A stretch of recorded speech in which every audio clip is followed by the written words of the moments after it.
Gentviliukas kliedi toliau.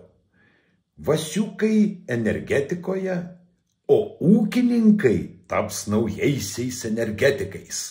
Karvės bezda, mėšlas išleidžia dujas ir galbūt net vėjo parkų mažiau reikės. Žemės ūkis turėtų tapti naujaisiais energetikais. Jeigu mes Lietuva kiekvienais metais sumokame 6,5 milijardo eurų užsienio ekonomikoms už importuojamą dyzeliną, naftos produktus, dujas ar elektrą, būtent žemės ūkis, vietinė gamyba.